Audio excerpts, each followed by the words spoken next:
more than 300 organizations representing at least 45 million nurses, doctors and health professionals worldwide signed an open letter to 197 government leaders and national delegations ahead of COP26, warning that the climate crisis is the single biggest health threat facing humanity. Let's take this discussion forward now. We're joined via Zoom by James Irlam, the convener for Public Health Association of South Africa. James, thank you so much for your time this afternoon. Thank you. Good afternoon to everyone. Thanks so much for joining us. Now, as the Public Health Association of South Africa, I would imagine you are one of those organizations that signed that open letter and that our government is included in that 197 leaders that you've sent to. Now, talk to us about what the most pressing concerns are that you are raising about climate change. So thank you. Yes, the climate crisis is a global emergency that has been recognized around the world. Scientists in the latest IPCC report have warned of the fact that we are running out of time to prevent the worst impacts of climate change. And for us, as a public health association and as a climate, energy and health special interest group, health is the bottom line of climate change. That what impacts on the climate impacts on the environmental determinants of health. And we're seeing that with the increase in extreme weather events like floods and droughts and heat waves. And so what we are calling for is urgent action on mitigating emissions from our energy system that are heating the climate, that are polluting our atmosphere.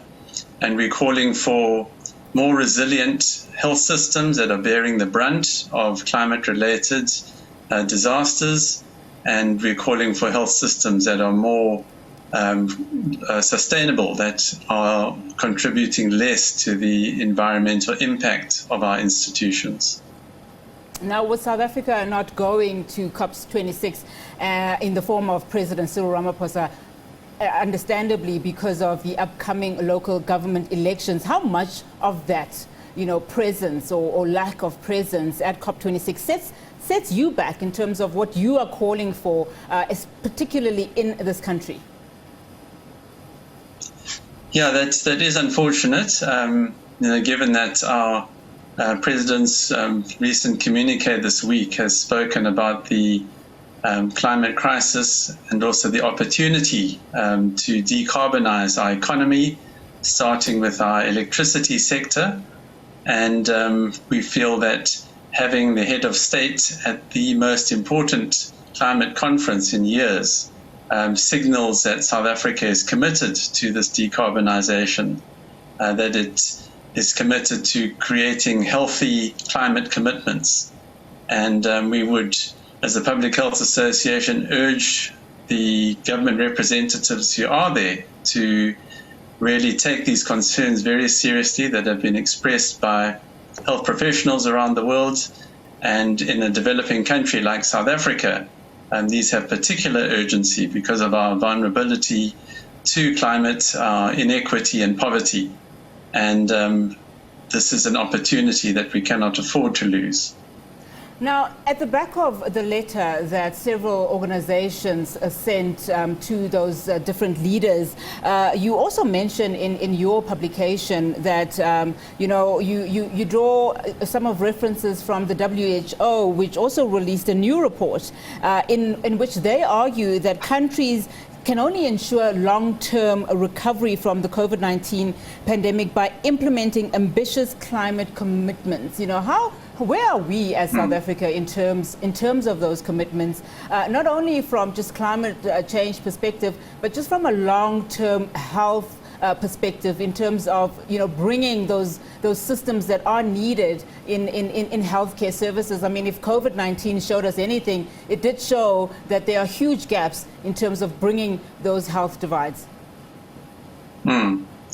So our latest NDC, which is our nationally determined contribution, or the commitments that we make to reduce our emissions under the Paris Climate Agreement, does rate quite well on its recognition of health. So it mentions heat waves and the health sector as one of those most vulnerable to climate change.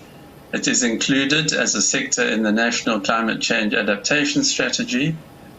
Air quality is highlighted as a co-benefit of transitioning to renewable energy. So that means that as we reduce our dependence on coal-fired power, so we're going to improve local air pollution. The commitment does mention the funding that is required for the adaptation strategy to be in the order of $3 to $4 billion, although it's not clear how much of that is allocated for health adaptation investments. And then finally, the climate commitment does speak about the right to a safe and healthy environment. However, the climate targets are still incompatible at the top of the range with the climate agreement, the Paris Climate Agreement target of 1.5 degrees of warming. And so that is something that we will continue to highlight, that all countries need to increase their climate ambition. They need to do it urgently, otherwise the costs of doing it later will be much greater. So overall, the report is saying the costs of acting now, and it will be considerable, are outweighed by the costs of not doing anything and having to deal with the consequences later on. All right, James, thank you so much for your time this afternoon. Really do appreciate it. Thank you very much. James Irlam, the convener for Public Health Association of South Africa.